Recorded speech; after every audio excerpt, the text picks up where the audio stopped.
Good morning to everyone who is here with us this morning to hear about staffing trends and new norms for safe hiring.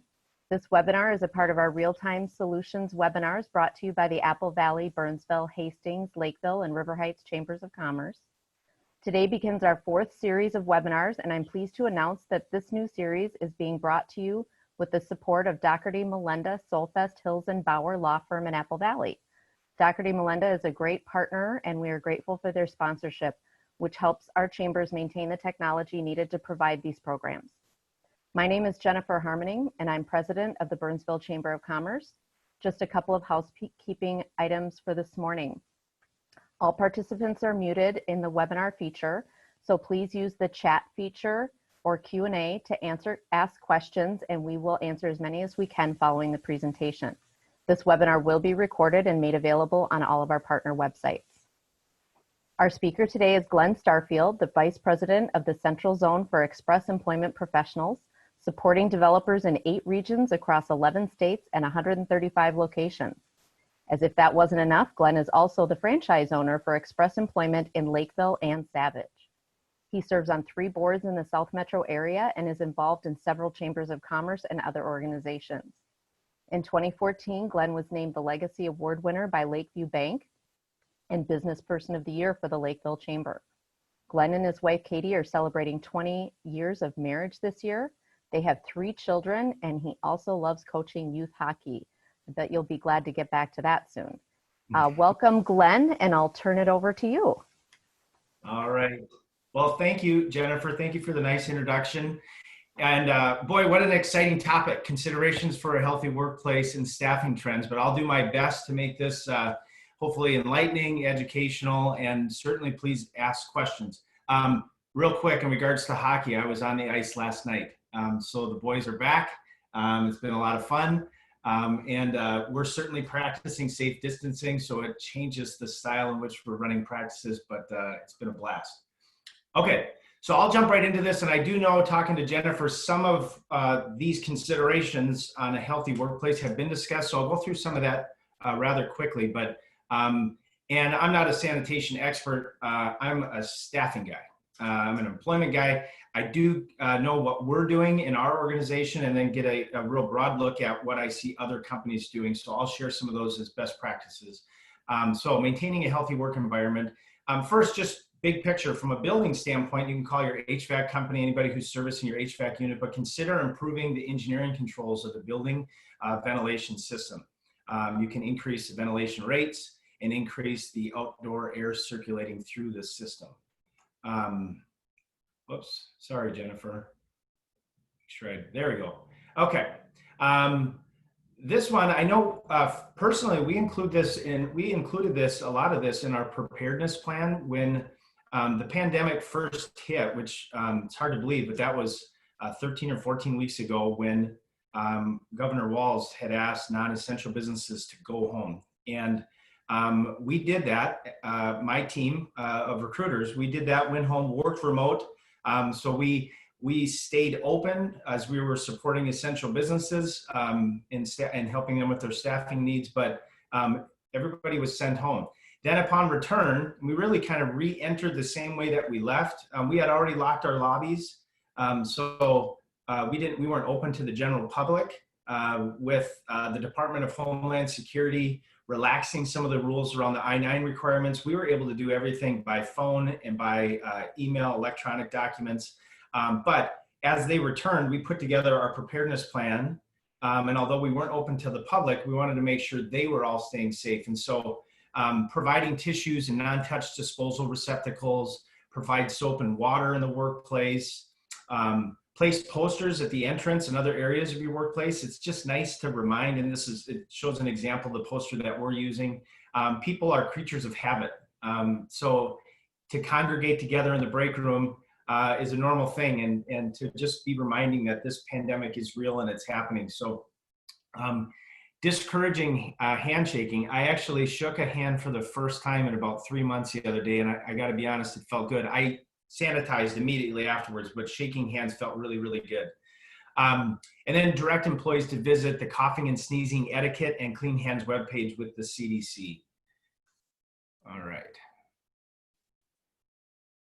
there we go. Perform routine environmental cleaning and disinfection. So again, there's a lot of high touch areas, workstations, keyboards, telephones, handrails, doorknobs, light switches, a lot of areas in bathrooms, break rooms, refrigerator drawer. I mean, there's so many things just to make sure that you disinfect. And whether you're bringing a cleaning crew or if you're a smaller organization, just having a rotation of people and really encourage people to take care of their own space. And of course, it's really just using EPA registered household disinfectants that should be effective enough. Discourage workers from using other workers' phones, desk, offices, so really just trying to manage their own space, keeping their space clean and staying away from other people's space. This is a big one. As we're seeing more people travel now, and again, it depends on travel. That could be by car, could be by plane, but I know for Express, we've really said we're going to hold off on travel. And you know, one of the blessings of a pandemic is something like this, Zoom. I didn't even know what Zoom was if you would have asked me back in January and February. And now I feel like I'm on Zoom meetings quite often. But check the CDC Traveler's Health Notice for the latest guidance and recommendations. And some of that, depending on your role or your organization, there's difference in countries, there's difference by state, and even in some cases by city. So depending on what travel means, you don't want to just jump in your car and drive, let's say, to Racine County, Wisconsin, where the rules in Racine County are different than they are in Wausau, which are different than what they are in Minnesota. So really paying attention to that. Always advise your employees to check themselves for symptoms of COVID-19 before starting travel.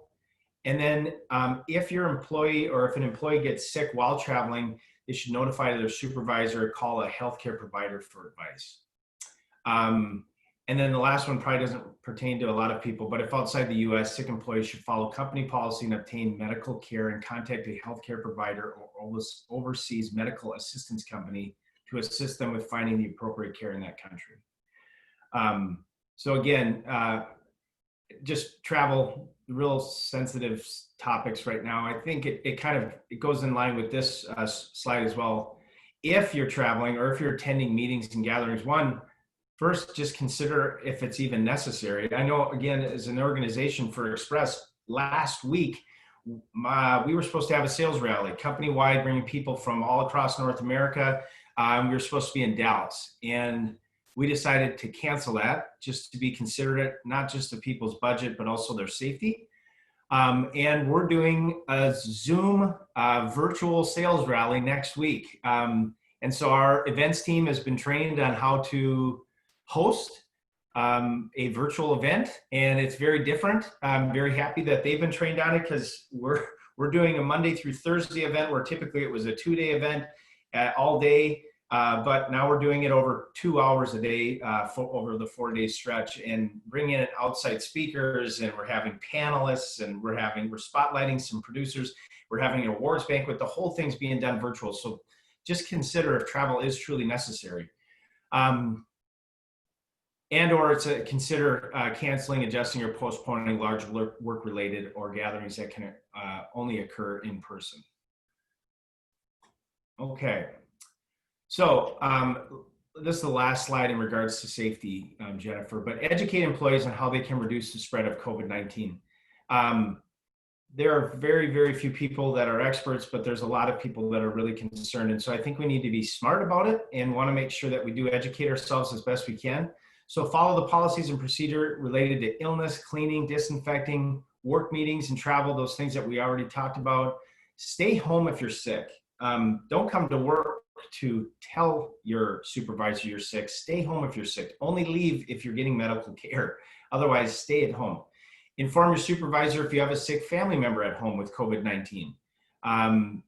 Wash your hands often with soap and water for at least 20 seconds. Avoid touching your eyes, your nose, your mouth with unwashed hands. Cover your mouth and nose with a tissue, and when coughing or sneezing, use the inside of your elbow. And then practice social distancing to avoid large gatherings, maintain distance, and everybody's heard, in fact, there's a country song about it, to stay 6 feet apart. Okay, so staffing trends. A little bit more up my alley. Oops, sorry, Jennifer, I think I screwed up.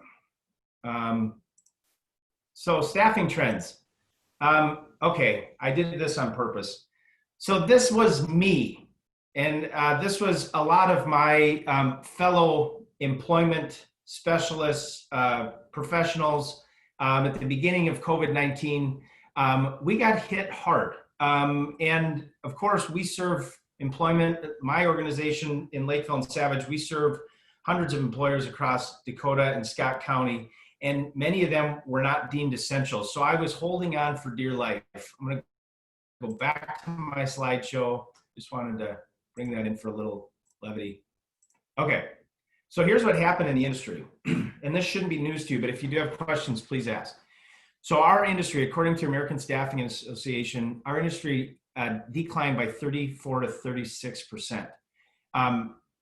Much of that, going into it, we were in what was considered the most booming economy, although now, of course, it sounds like with hindsight, they're saying we may have been entering into a recession, but it all felt really, really good. But then there was this immediate halt. When Governor Walz said, you must stay home if you're not deemed essential, many businesses just couldn't.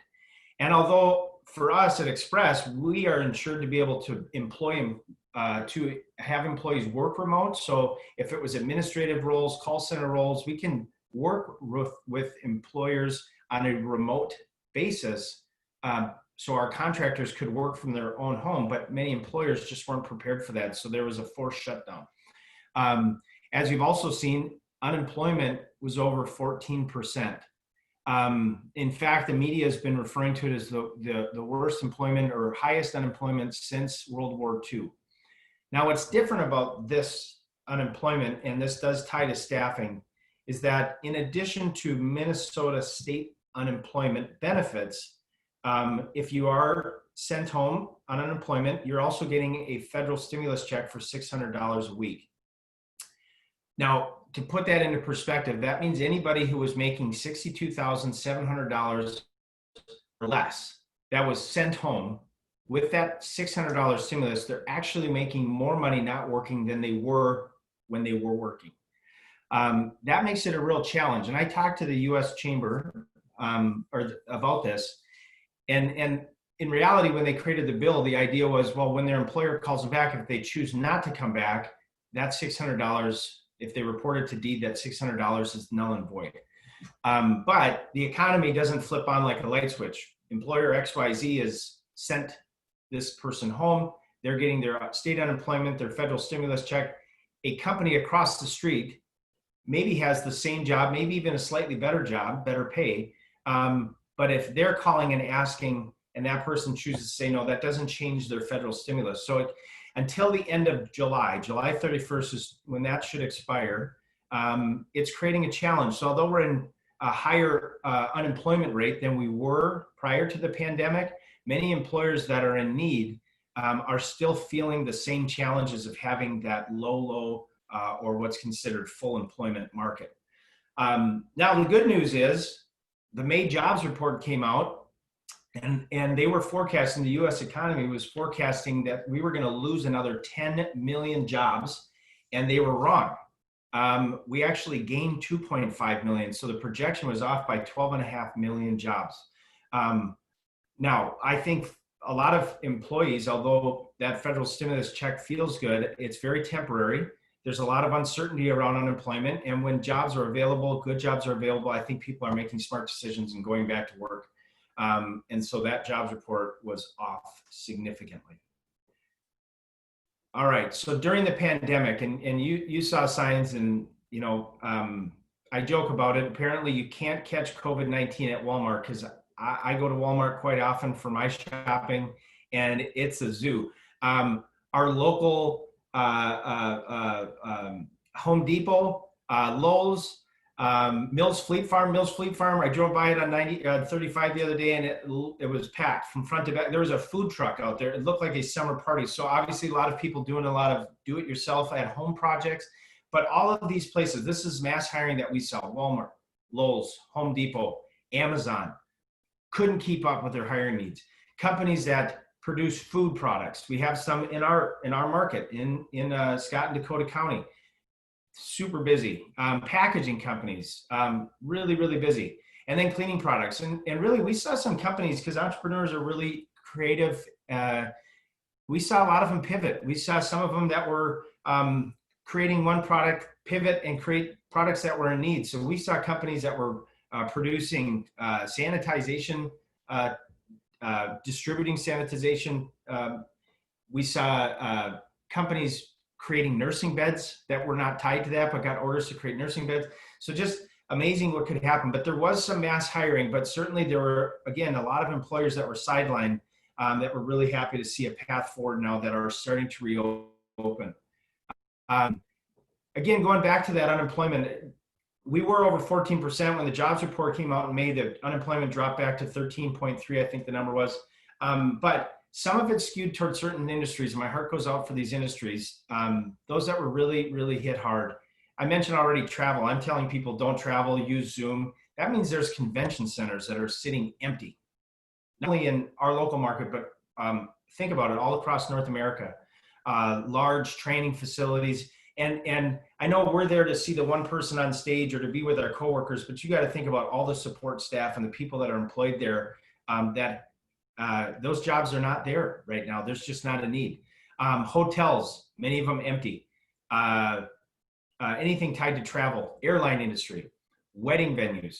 I know I listen to sports talk radio. There's a lot of talk about sports coming back, but sports, anything tied to hospitality, and then certainly bars, restaurants that were really, really hit hard. So some of their industry, when you hear about 13.3% unemployment, the numbers in those industries is significantly higher, driving up that average. Okay. So here's a look at unemployment. I mentioned 13.3. This is at the end of May. For many years, and you can see the number in 2019, we were at a 3.6%. That's a national average. Locally, and Mark Jacobs with Dakota County would give me a more accurate number, but I think we were locally at Scott and Dakota County, we were at like 2.5 to 2.8%. So even better or tighter than the national average. By many statistical measures, full employment would be considered 5.2%. So you can see when employers, really the challenge was, how do I find talent? And now the feeling is, well, there should be an abundance of talent out there.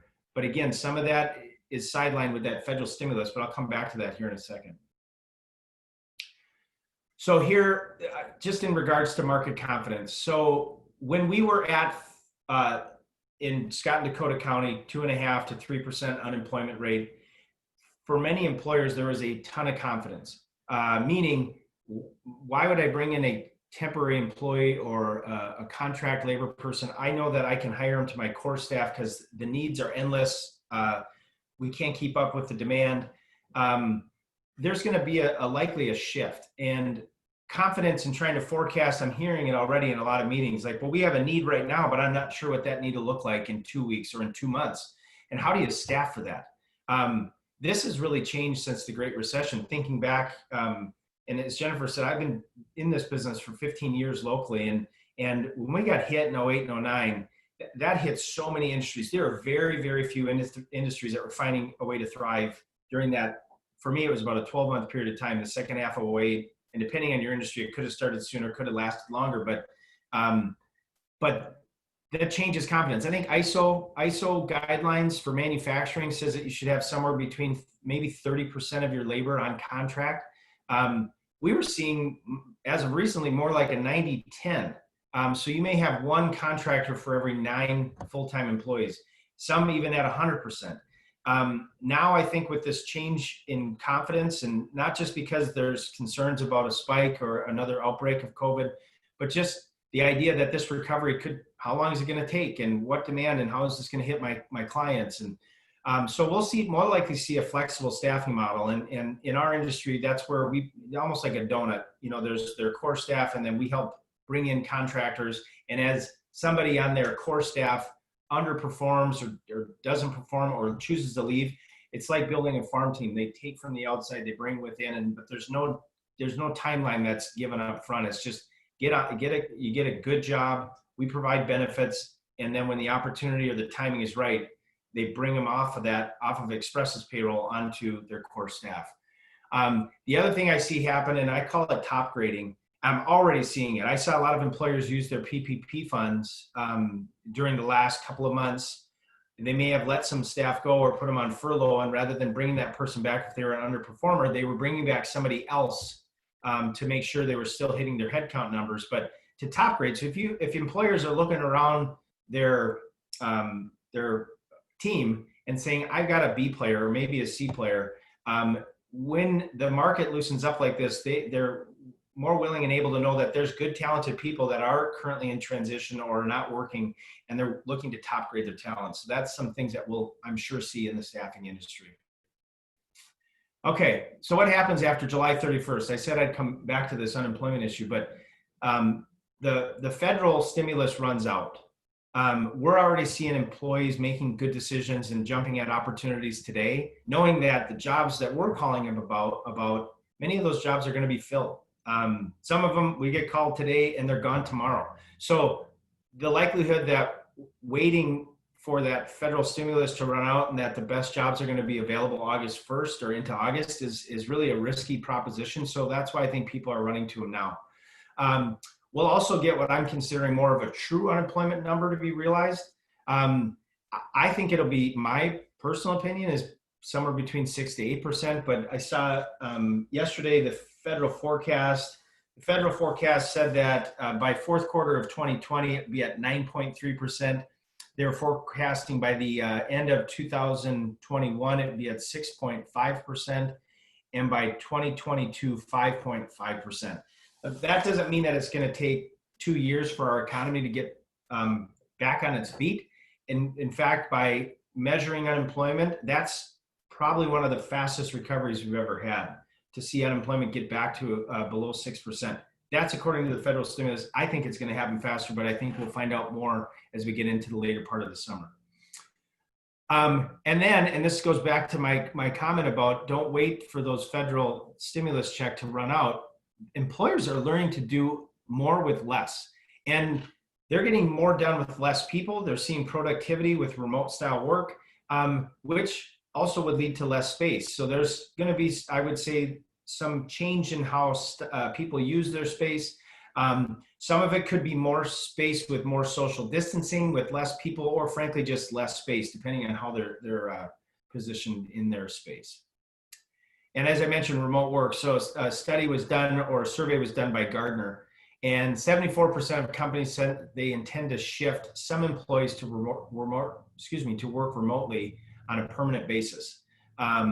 That's a pretty significant discovery, and something that I think with Zoom and Microsoft Teams and all the things that have happened since the pandemic hit, I think it's really opened up people's eyes and given employers a chance to look outside the 9 dots. All right, so Jennifer had asked me if there's any new roles that we're seeing, and we're seeing the same roles come back, which is great as our economy is allowed to reopen. But interesting, there has been some new roles. Contact tracers, didn't know what that was, but we're seeing large, call them call centers if you want, but we're staffing in some parts of the country, large call centers to do contract tracers, where you're really connecting the dots of somebody who tested positive and how it could, but still keeping their privacy to inform others that they may have been exposed. So many of these, and I believe they're being funded by states. So I haven't done one locally, so I'm just learning more about this, but we're seeing this happen across the country in a big way. Also, and we are seeing this locally, temperature screeners. So it could be production environments that are having trouble with social distancing just based on how their facility is operating. But to just have some peace of mind, they're doing temperature screeners. So people coming into the building, they're being screened at the building, and oftentimes they're asking a company like mine to provide the person that can do the screening. So again, those are just some things that we've seen that have changed. But other than that, Jennifer, unless there's questions, I just want to say thank you. It's a pleasure and an honor to be asked to be on your call. Glenn, thanks so much. That was some great information, and we're looking forward to, sorry, this looks like Julie, but it's actually me. I'm not sure why I'm showing up as Julie. This is Jennifer, and we do have some questions here for you. So why don't we Okay. try to hit those before we wrap up here? A couple questions that were submitted even before the panel started. How are businesses conducting interviews now with COVID-19? What are you seeing in changes there? Great question. In fact, I have a study group that I'm involved with, a roundtable group. We meet monthly, and I just asked that question yesterday because a number of them are rehiring, and it was all across the board. There's the rules, the relaxing rules for I-9s. That's shortly going to end, and that's where you didn't have to fill out the I-9. They did move the goalposts, and I think it's June 20th, where you can write in. So the employer can fill it out on behalf of the employee, not have to physically engage that potential employer, new employee with the I-9. But then you have a 3-day window to get those, to get them corrected. So we're seeing companies use tools like Zoom. We're seeing companies do phone interviews. Some are doing face-to-face interviews, and they're using social distancing, or they're managing space inside of their office so that they're isolating that contact. But it really, I hate to sound cliche and say business as usual, but depending on, like in Minnesota, I think we're still kind of slowly going back to it. You've probably seen this if you've been to any car dealership or gas station or bank, companies that are using, I call them a sneeze guard, but just some plexiglass or covering so that if you're interacting, you're still providing some distance. And but we're seeing it all across the board. Sorry, had to unmute myself there. Thank you. So a couple other questions here. We'll try to hit them real quick because we're running short on time. How are you handling your temp employees who refuse to go back when called back by the employer due to fear of the pandemic? Do they still receive unemployment? And how are you handling the employers who want more specific people back due to the time and training invested in them? That's a good question too. The information gets reported to DEED if they're choosing not to go back, but the business has a preparedness plan and is able to open, then essentially they would run the risk of losing their unemployment benefit. But we're seeing companies come back. So I think the question was in regards to trained employees. We're getting people back. We're not seeing a ton of people that are that fearful. I mean, there are some, but mostly I think people are happy to get back to work.